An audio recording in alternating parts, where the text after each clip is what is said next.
Okay, preparing live stream, being live streamed. All right, hi everybody. My name is Betsy Freeman. Welcome to the Facebook live show on my booking page. Today we're talking about vocal health for voice actors. So this is sort of one of the more specialized shows that we've had, but it's also one that actually applies to everyone because most of us speak on a daily basis. Some of us are singers, and a lot of us are pursuing some kind of performance career. And I have my dear friend Britta Sterling is with us. She's a licensed speech therapist as well as a soprano. And then I have working voice actors and friends, Katie, Leigh, and Anthony Hansen also with us. And they're all on the West Coast on California time. I'd love to hear from each of you a little bit about your relationship to this topic. And I think we'll go with Katie first. Katie?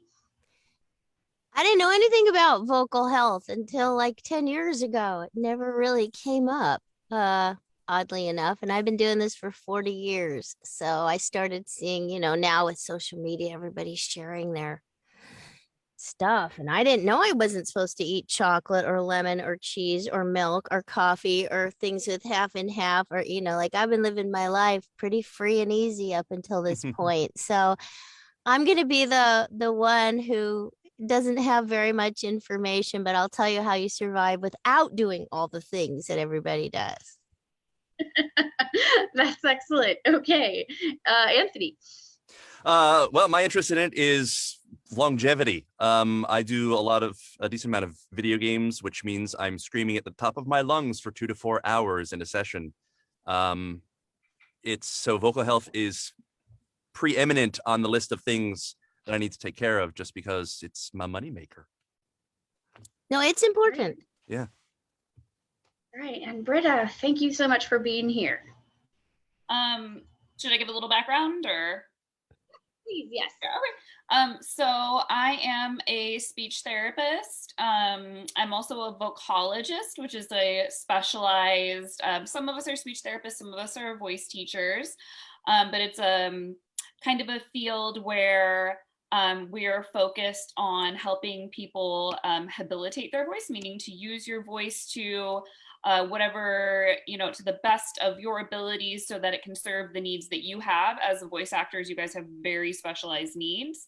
So we're not just about fixing if there's damage, if you've had, vocal injuries. We're not just about getting you back to where you were, but also getting you to just sort of an optimum position to where you can do all of the things that you need to do. And I'm really interested in working with voice actors and talking with them because the ones that I have, known and spoken to, and I've also been involved with some panels between voice therapists and voice actors. And I'm always really surprised by how the voice acting community doesn't know that we're out there and that we can help and isn't aware of how important vocal health is.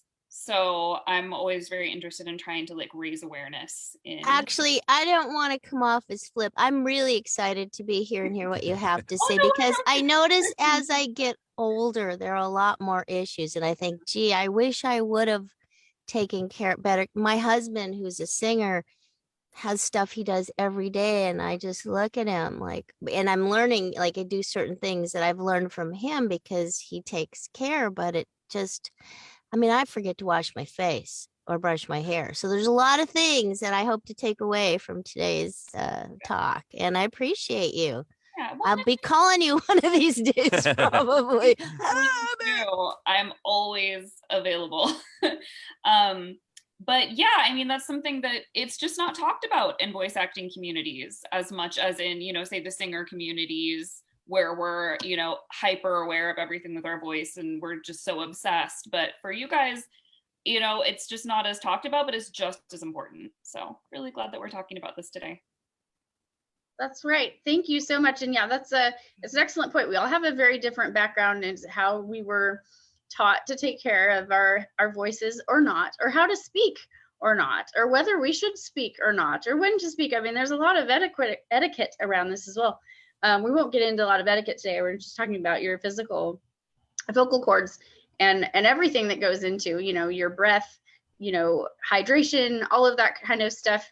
I was raised I was raised as a singer, basically, more than an actor, but also, you know, I wasn't taught until I was 18. They scoped my chords as part of I was a conservatory voice major, and they took all of our freshman voice majors down to Loyola in Chicago and showed us what the inside of our vocal cords looked like and let us know if we had any serious vocal problems that needed to be addressed.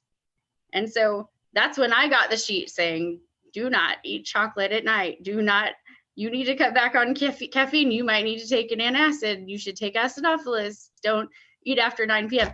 I tried really hard to follow a lot of those rules, but man, I could not really follow Is that all those something rules. they told everybody or just you or certain people? I have acid reflux. That sounds like Not pleasant, not fun to talk about. A lot of people have it though, and if you don't take care of it, there's a lot of other ways to take care of things. If you don't take care of it, it's not going to get better. So you have to pay attention. So we can talk a little bit more about that later, but y'all wrote the questions for today. And yeah, some of the other majors, I will say, had even worse vocal problems. And so what you were talking about, Anthony, is stuff that we really want to avoid. You don't want to have surgery. You don't want to have nodes. You don't, if you spend a lot of time screaming as part of your daily work as an actor, or singing in a way that isn't healthy, don't protect your voice, things are not going to go as well for you forever as they could. So let's go to the first question. So I think for these questions, we're going to go to Britta first, and then y'all can chime in with anything else you want to say. And if you want to raise your hand, you can. I won't do the usual round robin where everyone answers the same question. So question number 1. Sometimes my throat feels tight or restricted, actually more and more as I get older. What can I do to help loosen it up, Britta? So I would say that the best thing to do for that, before you know that you're going to be recording a session or doing something where you know you're going to be speaking for a long amount of time, when you know your vocal demands are going to be higher that day, warm up before you do it and cool down afterwards. So, and I'll talk about what warm-ups and cool downs I would recommend. And also just the basics of making sure that you are hydrated, making sure that you get enough sleep. Those things are gonna just keep your cords as, you know, nice and moist and loose as they can be. It's just that day-to-day care. Because, you know, is there a way to sleep without drinking alcohol, which isn't good for your throat? I mean, just try. I mean, and alcohol is something that, yeah, it dries out. It dehydrates you. It dehydrates your whole body, and that means it also dehydrates your vocal folds, which are, you know, they have a lot of liquid in them. They're, you know, so they need to be well hydrated. But, and I was actually going to use that as an example. Like, if you drink a lot and you're out, you know, if you're at a bar, you're drinking, you're yelling over the music, the next day you usually feel awful and your voice sounds awful. That's an experience that, like, if you do drink, that's an experience most people have had. And the reason is because you're dehydrated, and also because not only are you dehydrating yourself, but you're also not getting that rest time. And that rest time when you're asleep, your cellular structure, they're repairing themselves. So that's when things heal. You know, when you're sleeping, it's one of the times when things really get to heal. And if you're yelling and you're already dehydrated, you know, like at a bar or something, you're making your vocal folds come together when you're yelling with more force. You know, maybe if you're yelling kind of high pitched, trying to be heard over things, more frequency. They're just like, you know, hitting together really fast and hard. And so the next day you sound really awful. And so you just want to avoid those things, you know. Generally for, you know, actors, singers, watch your hydration, you know, watch your hydration, make sure you sleep well before a gig. I feel like most people know these things, but to help loosen up your voice, warm-ups are really good. So I like to do is a really simple semi-occluded vocal tract exercises. I've talked about these, I think, on the last one of these that I did with you, Betsy.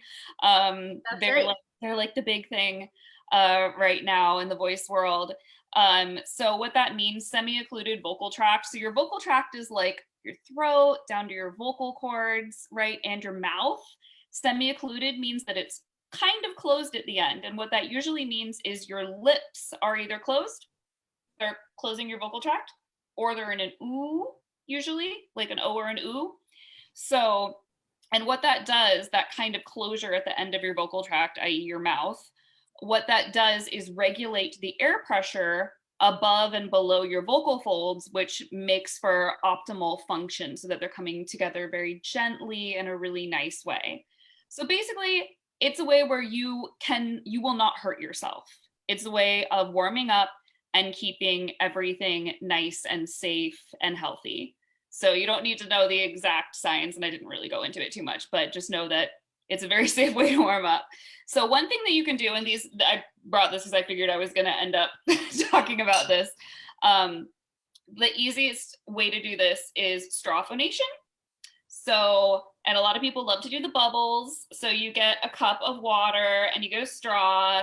Ideally, you want it more narrow. The ideal narrowness is about the size of a coffee stirrer, but that can be a little harder for some people. So you can start out with a wider straw and really just blow into the bubbles and vocalize. Slide up, slide down within a range that's comfortable for you. You know, start out in an area that's comfortable and then start to extend. So kind of like.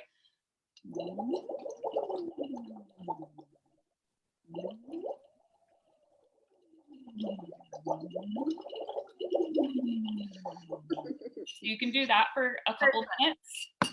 That's great. I know it Thank looks really silly. No, this is all good stuff for me. I'm clueless. Yeah, and so bubbles are great. It's a really good one for beginners too.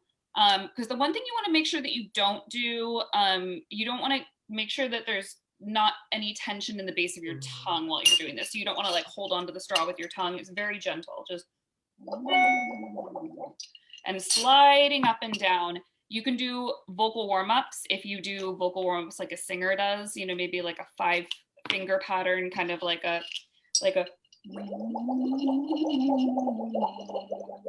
or an arpeggio, you know. So you can, any warm-up that you can sing, you can do with the bubbles, or you can just slide up and down. And then you can also do this with a straw. This is about the size of a coffee stirrer, without the water. So you can kind of.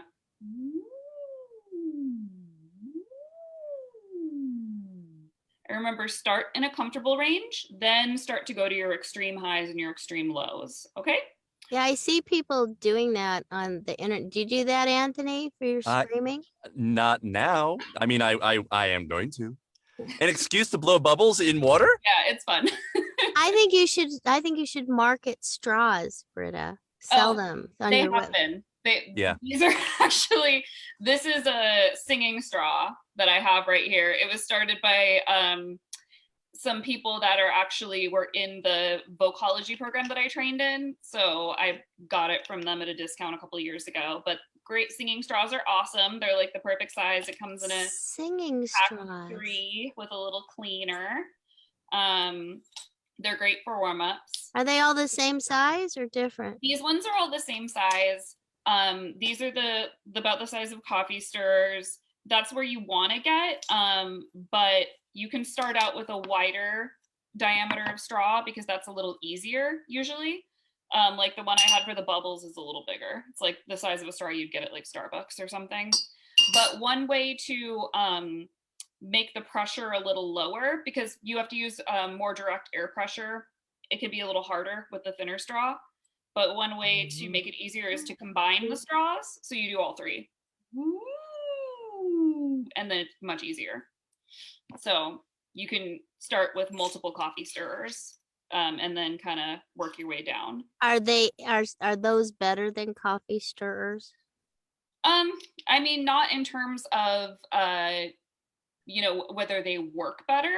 It'll all work. Any straw with that diameter is going to work in the same way. I just like these because they're, you know, made of steel, and they're, you know, I don't want to have to buy a bunch of coffee stirrers and throw away a bunch of plastic. So I like that. That's so thoughtful. But yeah, so doing those nice glides, Some other semi-occluded vocal tract exercises are also hums. It's anything where the front of your mouth is either completely closed or kind of closed. So you can also just, that's sliding up and down. Or you can do it on an ooh. I like to do, kind of like oohs of various intervals, kind of a, ooh, and make sure you really slide through your range. That's going to help with any breaks that you might have. And I think we're going to talk about that later. Some things with like break in the range. But doing those ooh slides is really helpful. Just, ooh. And you heard a break there because my allergies are killing me today. But yeah, so warming up with those. There's a lot of videos online too. If you just search semi-occluded vocal tract exercises on YouTube, you will get a bunch of them. And can I ask a clarifying question? What's a break?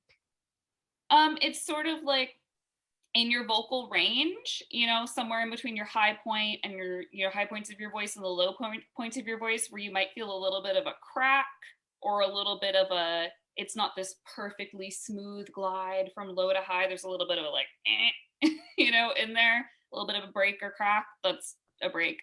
And they are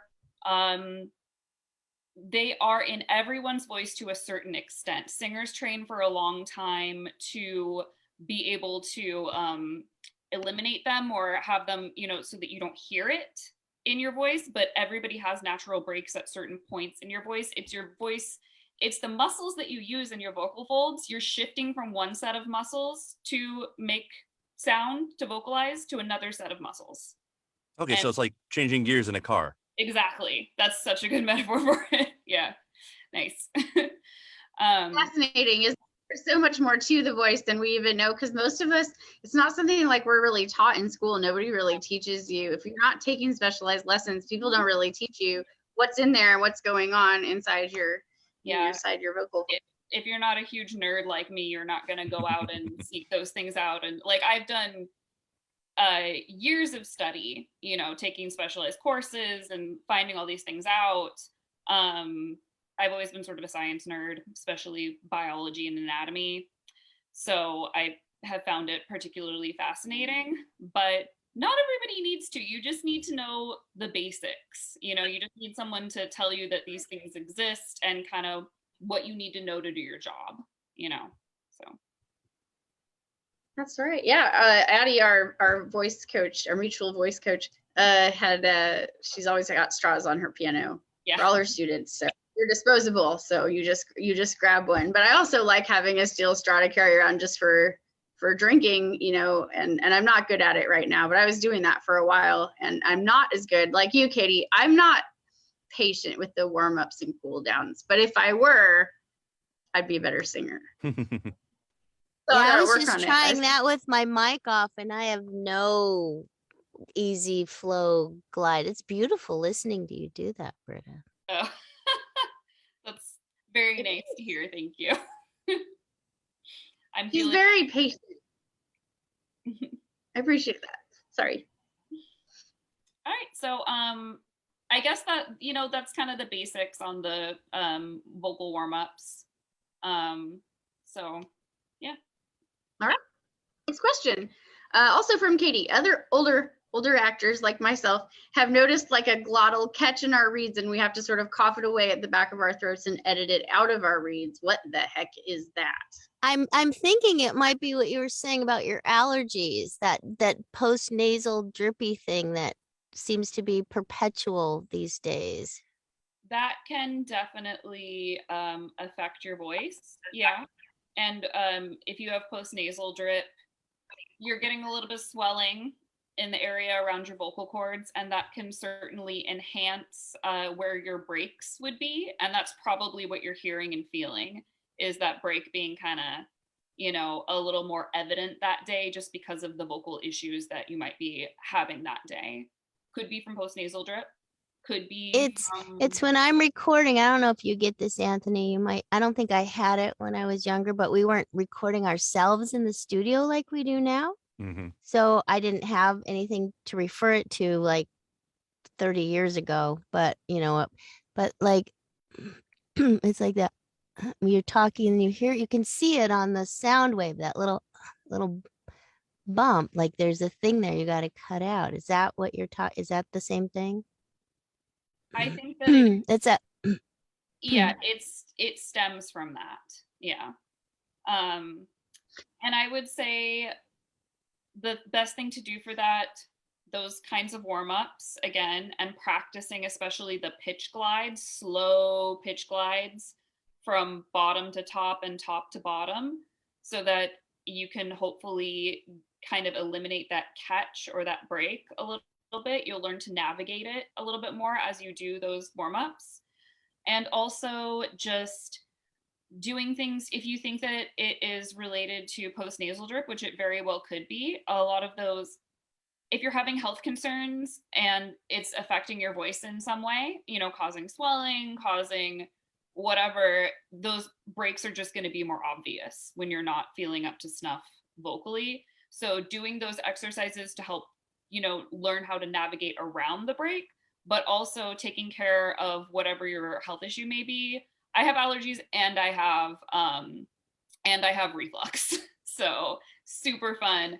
And I don't take as good of care of them as I could. I've been pretty good about my allergies, but the weather's just been so crazy that it's been really hard.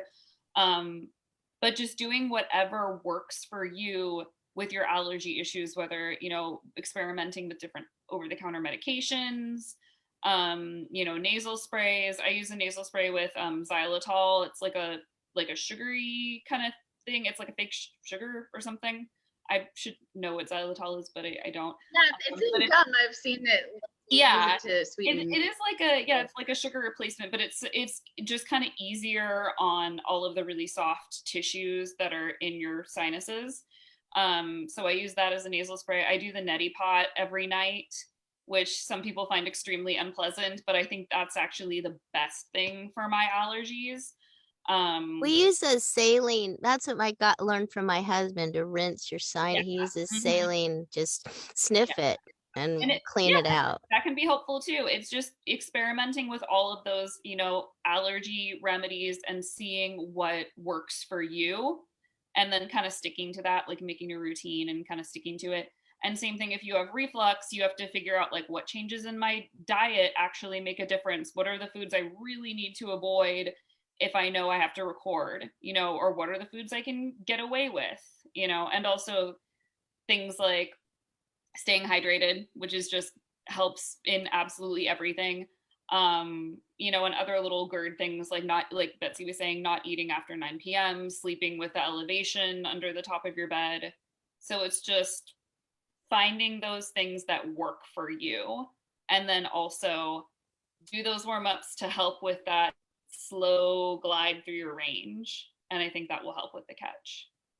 So good. Yeah, no, for me, I do, occasionally have some form of allergies, but it's usually only like cat related. I don't get hay fever. So if I have a sore throat in the morning, 9 times out of 10 or even more, it's from the diet situation. And really even just I recommend for anyone right now with, if you have a sore throat and you don't know where it's coming from, but especially if it's in the morning and you're just feeling like you're getting worn out, try putting like a board that's like this thick between your mattress and your box spring. It doesn't have to be like a super high elevation, but it really will make a difference. And because it just has to do with gravity. Mm-hmm. Yeah, it's made a difference for me. Yeah. Which leads us to our next question. Sorry, go ahead. Oh, I was just saying, yeah, it basically just makes it so that the reflux doesn't come back up your esophagus because you're at a tilt instead of being flat. So it just helps with the digestion. But I didn't do it for years. I've done it earlier, but it's good. When you start doing it, it will change your life. So the next question is about diet specifically. So we're already talking about that a little bit. So how can you tell, like, if you just know something's wrong and you're in pain or you're just not performing the way that you usually are? Britta, can you take us through, like, how would you troubleshoot to figure out what's going on, and how do you know if it's your diet? I mean, reflux is just so common. That would be the first thing I would do, is ask questions that were basically exactly what you were saying, Betsy. You know, do you feel like you have a sore throat when you wake up in the morning? Do you have heartburn? Do you feel heartburn after you eat certain things? And then you can also go to the doctor and they can confirm if you have reflux as well. But yeah, that's the thing that I would immediately ask. And then you would look into a reflux diet, which we kind of talked about a little bit, and try to follow that and as best you can. I'd say reflux is like the main dietary thing that really affects the voice. That's the most common thing. I can't really think of anything else that would affect your voice in terms of diet. I know that there's a lot of stuff that people say about, no dairy before singing. I don't necessarily agree with that. Like, I mean, maybe not right before singing, or cutting out dairy entirely for singing if you're not like lactose intolerant. I don't really see the point in that, because it doesn't really affect your voice that much. The results of reflux will really affect your voice, but just dairy in general, if you're somebody who can tolerate dairy and you eat it, hours before you record anything, it's probably not going to affect you. I think people kind of feel it if they have like a milkshake right before they have to vocalize or something, then you feel like a little bit of something, but just don't do that. And I feel like that's pretty. Yeah, that's not a good idea. Don't. Yeah. I think I ate lasagna, I ate a really great lasagna right before one of our concerts that I'll never forget, and it was fine. Everything was fine, but of course I'm not a soloist. It might be different. It depends. It's one thing too. Some people might react a certain way if you notice that something is going on. If you notice that suddenly you're getting a lot of like mucus and saliva or something, after eating dairy, don't do it, right before you need to record or perform. But things like that. And then also cutting out caffeine. Again, I don't think you have to cut it out. Just know the reason that caffeine isn't good is because it's dehydrating. So just make sure you're drinking a lot of water. You can balance it. I think everything in moderation. If you're chugging coffee all day long, that's probably going to be a problem for a lot of reasons, but you don't need to give it up. Same with alcohol. It's just know your limits. Don't do a shot of whiskey right before you go to record something, obviously, but you can still drink. I like to follow the rule of 1 drink, 1 glass of water, well, that's why I add water to my whiskey. Yeah, there you go. Perfect. I think it's the same with caffeine too. It's like caffeine, have some water. You should just be having water throughout the day. Also, another thing I want to say, because a lot of people do this, don't just chug, all your water at once. That's not going to help you. You need to drink it steadily throughout the day. That's what's going to hydrate you, is that steady throughout the day drinking water. If you just chug a bunch when you wake up or whatever, that's not going to help. It's going to go right through you and it'll hydrate you a little, but it's not going to really do its job. So I always like to point that out as well. But yeah, there's a lot of weird kind of not urban legends, but like, yeah, like growing up, my mom was always like, milk and dairy products will, I believe, like, especially if you're sick, it'll either cause mucus or make it thicker, was the, like, so that kind of got rooted. So it's like, yeah, I don't want to be all phlegmy, so don't drink milk. But I still feel that way, and I still don't. Yeah, I mean, I drink a lot of milk, and I don't drink. Yeah, I don't drink it right before I'm going to sing in a vocal competition or something like that. I haven't done that in a long time, but I wouldn't do it then. But in general, I mean, I find that, yeah, dairy.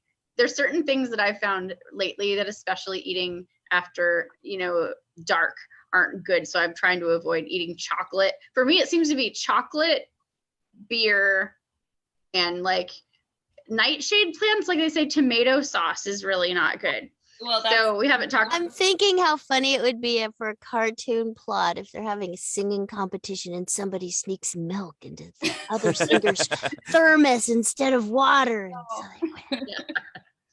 Yeah, it's a sabotage mission. And if you're like me and it's like Italian food, I can't go have Italian food and then go to bed. Like, that's ridiculous. But again, if you like, I take acidophilus rather than an antacid because antacids aren't really that healthy for you over time, I don't think. And it does help. I think that I keep adjusting how much I'm taking, so that does help. But still, I find like I should just not be eating any like large meals after a certain time. But yeah, and that's really smart, Betsy. I always really want to encourage people to find out what works for them. Like for you, not eating past a certain time is probably linked to the fact that you have reflux. So you can't do that, but somebody else who doesn't have reflux might be able to do that. So it's really about experimenting and figuring out what you need and what your unique issues and are. So yeah. All right, that's good stuff. Let me go back up to the top of our questions and find the next one. Yeah, I can still eat ice cream at night. It doesn't seem to bother me, which is good because in my family we really like eating ice cream like as a routine, like every night, especially with my grandfather. Yeah, we're not doing that so much right now. But yeah, the only time I have to not eat is because if I go into a booth and I've just eaten, the mic is going to pick up the noise, the stomach noise, the peristalsis. So it's, yeah. Like you will hear it. Well, that's really true because sometimes I think, I should eat so my stomach doesn't gurgle when I'm recording. But then if I do eat, all of a sudden it's making all this noise and I didn't know why. And now you just cleared it up. It's Yeah. It's you eat eat sooner because the minute you start digesting, it's I forget one word. There are two terms that are associated with digestion. One is peristalsis, if I'm not mistaken. That's the lower intestines basically going, hey, food.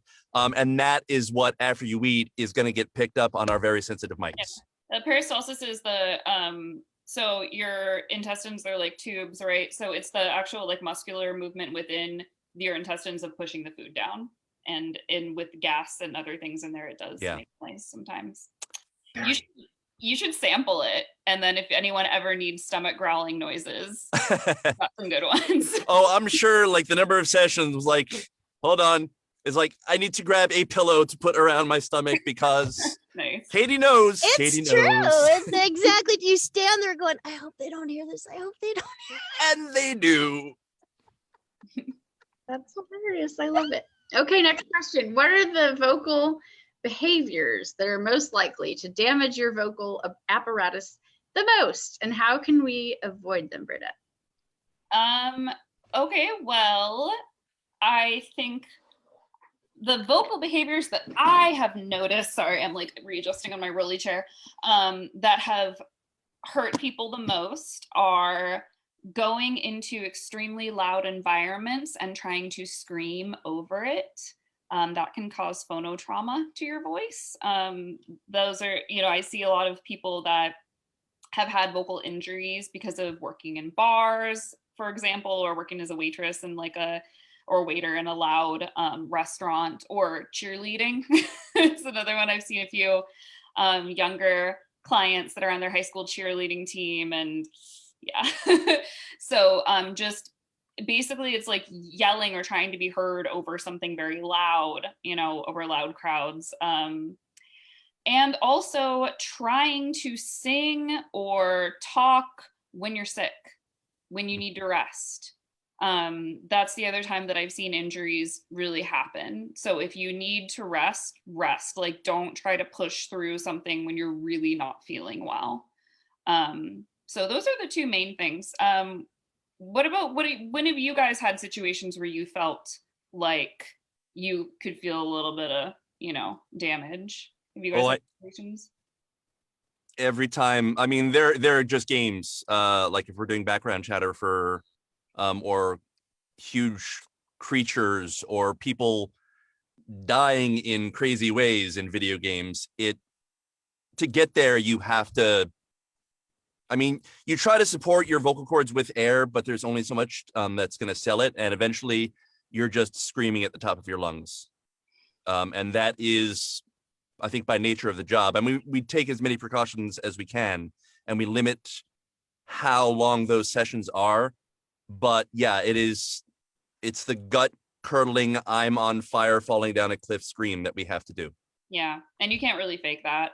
You just have to rest afterward. Oh, yeah. and do something different. You can't do it 2 days in a row. I mean, Nope. nobody wants to turn down a paycheck, but there are jobs that, you know, some people just won't do, and they try to be sensitive and only give you like 3 hours of it. But I know for me, the other day I was pushing because I'm going away next week, and I went in the studio, and because of COVID, they can only have 4 people in the studio, so they have you do all your scenes like back to back. So I ended up about 8 hours of solid recording. I came home and did an hour and a half of finishing a job that I do for e-learning, and it was late at night, and I thought, oh, I could really feel it, that I was pushing too much. Yeah. And I wasn't even screaming with some of the studio stuff, but wasn't dying. But it's just, you know, I have a certain director who wants to hear the scenes at least 3 times, if not 4 or 5. And, you know, it's, and I think when you're really emotional, really invested in what you're doing, that causes stress, because your whole body, it's so organic, you're connected. You can't just scream without feeling angst, and that tightens you up too. 100%. Yeah. And that phonotrauma has been known to be caused when people are feeling heightened emotions as well. Well, there's one very well-known announcer guy, and all he does is commercials and ads for stores, and he just won't do anything else. He doesn't even raise his voice. He doesn't yell at his kids. He just keeps everything, because that's how he protects his voice, so he can always be able to work. And that is smart. If you can try and do those, you know, things to protect yourself as much as you can. I know it's hard because, like you said, you know, it's a paycheck. But in those situations, maybe being like, hey, I know I need to record this scream for the, you know, in the video game for the 50-foot drop where the guy's on fire. Maybe just let them know, I can really only do this once or twice. Well, the other thing is we always save it till the end. Yeah. The biggest things we'll say, we got to do it. And it's so funny because when I started, there wasn't digital, and I was teaching I do coach people for animation especially. And we're doing something back in the day when we had to make big sounds. It was analog. We had metal trash cans, or like even like this glass, if you can come up with some really great sounds without hurting your voice. That's fantastic. Definitely trying to utilize what you can do to to like be doing less work but getting more sound like that, bringing those things in too, if you know they're open to it. That's very smart. Yeah, I don't know if they are anymore. I remember, you know, Frank Welker grabbing it, or we would these big old metal trash cans to make these scary sounds, and that's how they were done back then. And maybe we need to implement that a little bit more. Good, because I work with a lot of teachers as well. A lot of teachers have vocal issues from talking all day, and I tell them, you know, utilize a microphone. If you're a PE teacher, utilize a megaphone. You know, do things, utilize sign language for your kids, you know, so you don't have to yell, just do the 2 fingers. So do whatever you can to try and make it easier on yourself. And also vocal rest after, like you guys said. So you guys already know these things, but it's so important if you're feeling that a little bit of, oh, I kind of overdid it today, vocal rest, you know, certainly for the rest of the day, maybe part of the next day, doing your warm-ups, because your semi-occluded vocal tract exercises are still good. They're very therapeutic.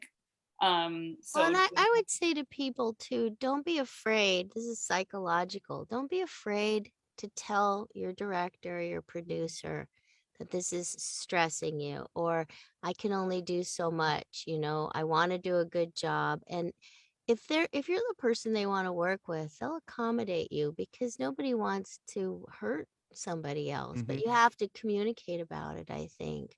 I don't know, Anthony, what do you think about that? Oh yeah, definitely. I mean, I think they are knowledgeable. They know most sessions are 4 hours. They try to keep to that. 2 hours if it's screaming. So it's like, yeah, the people that hire us know that, yeah, if they destroy the tool, they're not going to have access to it. And then agents are really good about saying, all right, you've got this session. It's going to be intensive. We know going into it, when we're auditioning, it's like, this is a vocally intensive session. When we book it, it's usually either I'd say we try to push it towards the end of the week so that we have that weekend to recoup. Yeah. Or we make sure that the rest of the week is session free, because yeah, that commercial session is going to sound very different because you have a horse in your throat. For sure. And what about, Britta, what about breath support? Where we breathe from makes a big difference too, and what kind of sounds we could make without harming ourselves.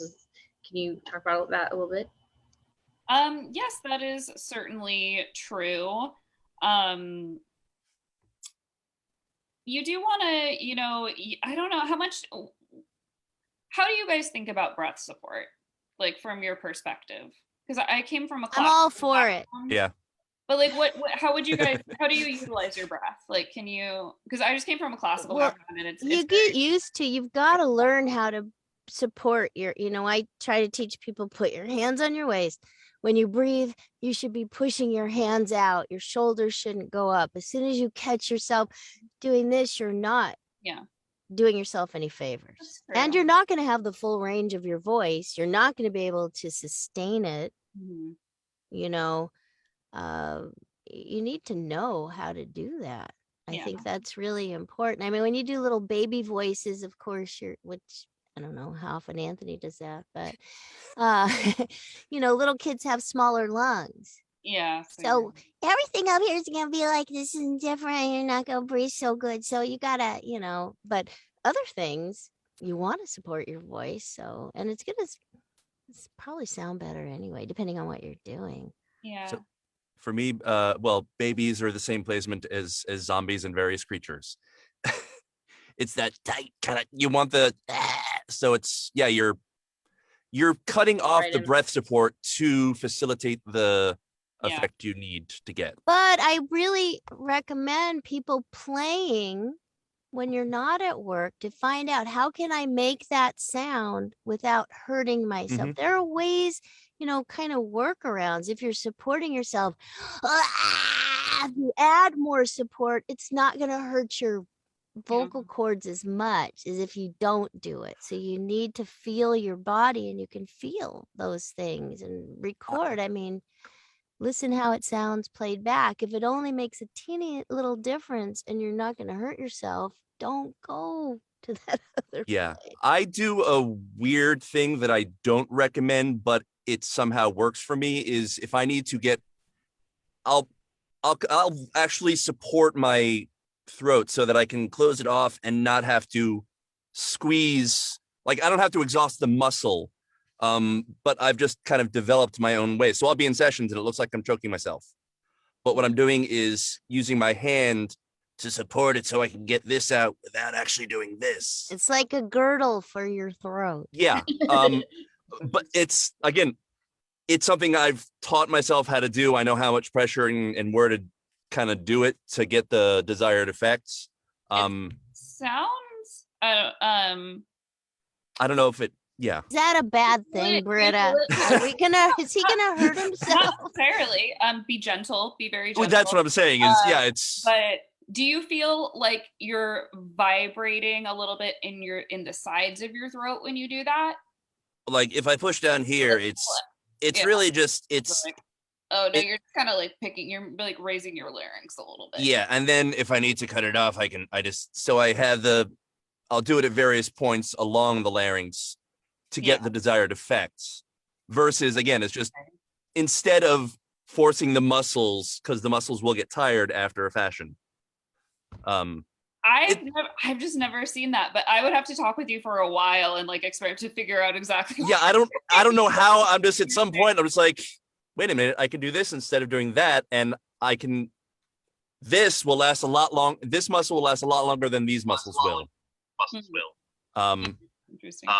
Yeah, I'm happy to talk at a later date and figure out what the heck I'm doing. I would, yeah, I would be very interested in that. I just know it's gotten me through arduous sessions. Yeah. Huh. Interesting. For me, I don't do voices, so I mean, I have like one standard male voice that I use when I'm imitating any man. That's, you know what I mean? And like, there's certain accents that I could like fake for 2 seconds, and then I've never really tried that hard. But with getting ready to do something, you know, warming up, you know, I encourage singers and myself to find, you know, hand movements or arm movements, or to like, you know, jump around outside a little bit if it's not too freezing cold to be outside for a couple of minutes, just to, you know, to help them find the pitch they want and stay in the middle of the pitch, or to bring some joy or some happiness like into what they're doing, you know, and start to remember what the words are that they're saying. You know, that's a little bit more for amateurs and not for professional actors. You all know how to bring emotion to your voice, but No, but you know, that since you were movement is really important too, because you're getting your blood circulating. You're warming up your whole body. Mm-hmm. Yeah, you're also staying loose, which is good as well. Hopefully you're not getting too stiff, or, you know. There's one thing I'd like to say about breath support, and I was kind of thinking about it. Breath support is so complicated. It is such a complicated concept, and there are so many different like ideas and theories behind it. The main thing I would say is, you know, when you're utilizing your breath, you're getting that good breath, just make sure that you're flexible. The mechanism that is coming in, you know, that's kind of like as you're using your breath, make sure it's not stiff, you're not holding, make sure that you're nice and flexible and loose. I feel like that's like, especially in your like kind of like abdominal region kind of, and, you know, and obviously the expansion goes like all the way around, but just keeping that exhale nice and loose. You're not like, people always feel, I've seen a lot of people feel like they need to like clench their abs, you know, to get that breath support, but don't, you know, do that. You want to keep it loose and flexible. That's going to keep that airflow. I think it's going more nice. about relaxation. I don't think I could breathe Absolutely. very deeply if I weren't more relaxed. If I were tense, it would stop. Yeah. It's like being jello. Yeah, exactly. I've used that a lot to try and kind of think of the abdominal region as like jello, as kind of loose. I think you have a good natural understanding of that, it sounds like. But a lot of people get into 10,000 hours, baby. Yeah, there you go. But a lot of people, you know, it's easy to get into that habit of being like, breath support, I gotta push, I gotta hold it. And it's like, no, keep it loose, keep the airflow. The airflow is what it's all about. So, but I could talk about breath support for hours. We don't. Yeah, and that's for me psychological as well as physical. So there's a lot to it. But as long as you're relaxing is like the key point. That if anything is feeling too tight or too clenched or too, if you're feeling full of anxiety, you're probably doing it wrong. Are humidifiers good for keeping your voice? Or do you get mold in your lungs? I mean, is it good? Hopefully not, if you clean them and use the filter. There's debate. So I've seen a lot of people. Do you mean the humidifiers, like the mask humidifiers, where it goes over your mouth and nose, or where you're kind of breathing it in like that? Well, like I know, like some people have a little one they keep in their booth. Yeah. So I mean, it's not a bad thing. Humidifying your environment, that's good. That's, you know, you're gonna it'll help a little. In terms of humidifying, where people kind of like use a humidifier with a mask or like breathe it in, that's actually not really effective. The only thing that's effective in actually bringing hydration to your vocal folds through breathing is a nebulizer. So if you get a nebulizer, that actually can really help in terms of, you know, hydrating your vocal folds. It will actually. That's like for asthma? Yeah, people do use it for asthma. There's also one that's marketed specifically for singers. It's Vocal Mist. And they have like a little mask thingy, nebulizer. I know a lot of people that have them and love them.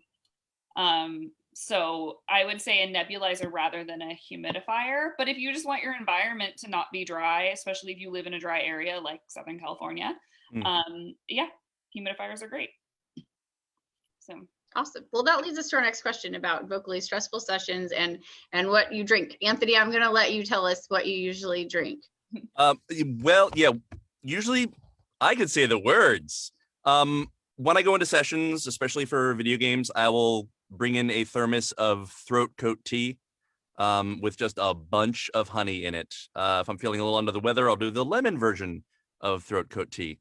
And then I'll also have on hand something that Fred Tatasciore, who is the voice, or was the voice of the Hulk, probably still is. I might be mispronouncing it, but it is. Hold on, let me try it. Let me see. I need my glasses. I wasn't gonna try to pronounce Ninjam it Pe Pa Kwa. It is a Chinese herbal syrup that we'll take during sessions that are really bad on the throat. And again, it's something that we take that helps us get through. It soothes the area around it. Do you order that from Amazon or something? Yeah, you can get it on Amazon.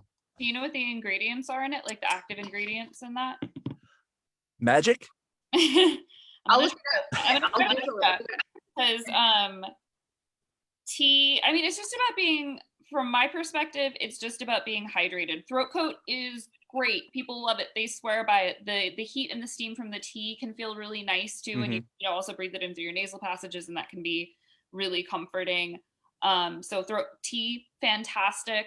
Honey's fine. You know, it has antibacterial properties. So if you're a little sick, it's good. But mainly it's just however you want to be hydrated, that's how you do it. There's no like particular tea that's gonna like save Well, your I'll body. tell you what we make at our house. Oh, okay. Herbal ingredients. Look at that. We Yeah. chop up garlic and ginger, chop, chop, Mhm. chop, chop, chop, chop, real fine, and put it in a jar of honey. Keep it in the fridge, and then I'll add a teaspoon of that to hot water if I'm feeling down. When my husband uses it too, and it seems to be very helpful. We're a big garlic family. We smell really bad around here, but Okay. I love garlic. garlic oil all day long.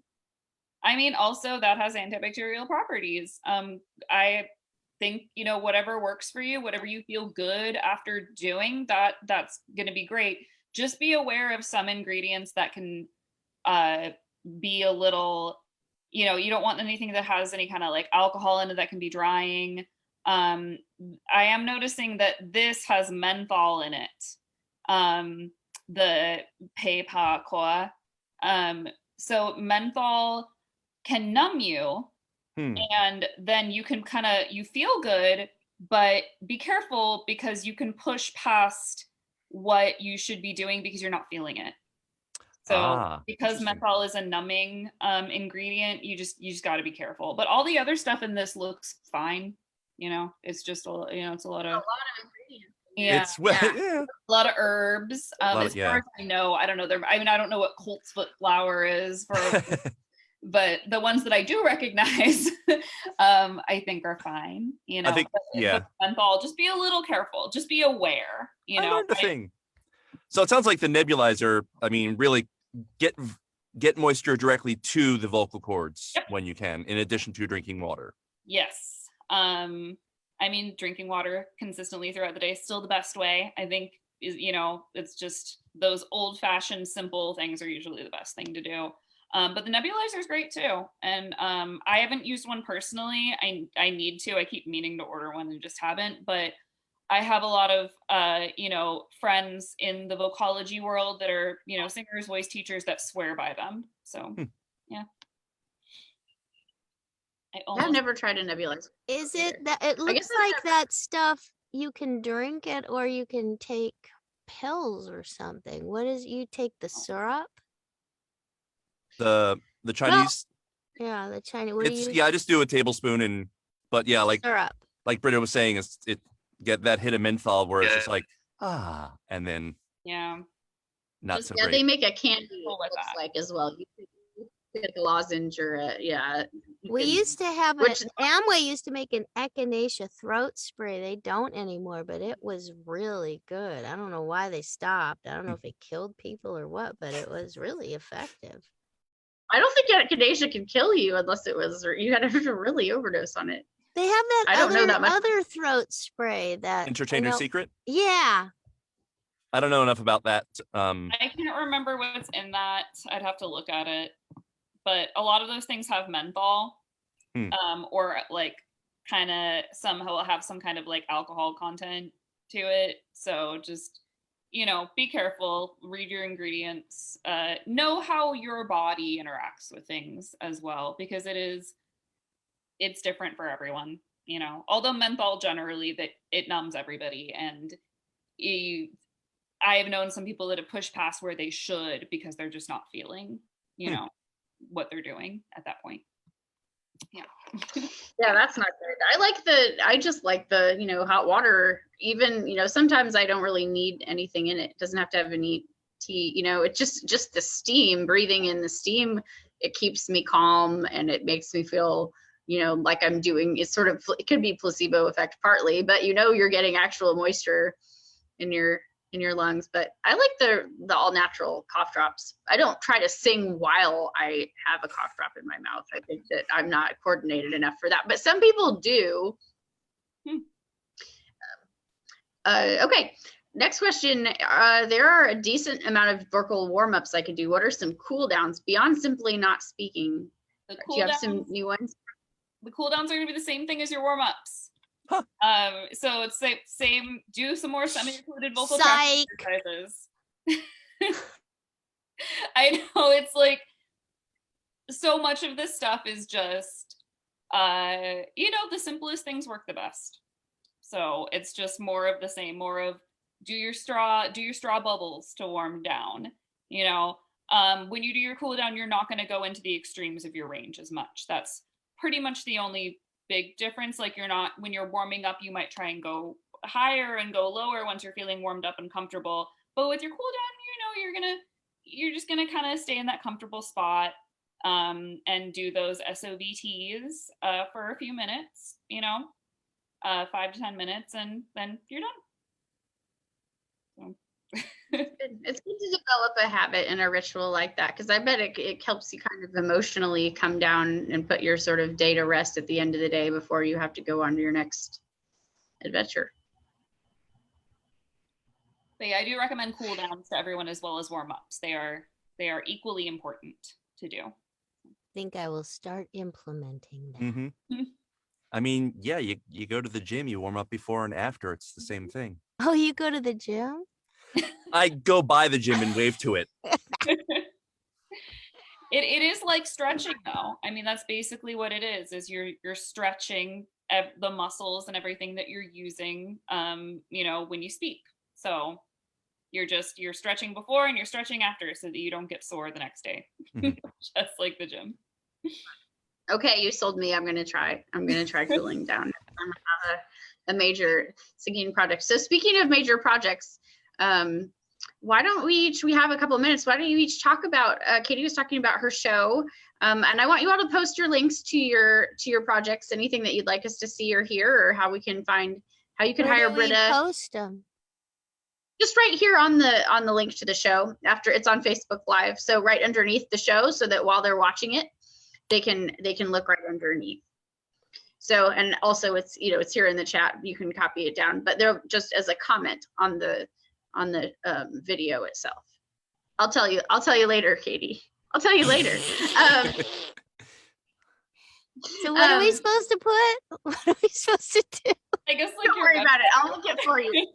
My website. If you want to be coached by someone who doesn't know what day it is, go ahead and book me. Katie does workshops. You can follow her on Instagram. It's Katie Leigh VO. Leigh, yes, VO. And Tell Ya Later, YA. Tell Ya Later on YouTube. Tell Ya Later show. The variety show. Is that the right way to say it? Yes, it's where you learn so much about so little and vice versa. Okay, Anthony, where could we find your stuff? Just my website, anthonyhansen.net. Yeah, I should probably update it at some point. It's a little out of date right now. All good. And Britta, do you want to tell us about singing adventures that you have?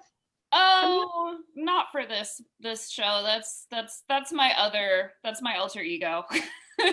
All right. We'll Britta today. So, but I do want to say I have a website, sterlingspeechandvoice.com. That's for my private practice. And I am a singing voice specialist, and you know, I really highly prioritize working with professional voice users. Voice actors are definitely considered professional voice users. And I offer all kinds of services just to help you, get to that optimal voice. And I also do like to say, because a lot of voice actors and a lot of people don't know this, but if you're having vocal issues, you can work with a voice specializing speech therapist to help you through those. We're there. We love to work with actors. So, that there's always an option. So just putting it out there. All right, Katie, I put up that link for you, and I put Britta's on there, and I'll put AnthonyHansen.net so you don't have to do any more work. Our time is up. Thank you so much. Next week, we're going to talk about quick tricks to calm anxiety. I hope you all will come back and be my guest again. Have a wonderful Thank you. afternoon. And Thank you.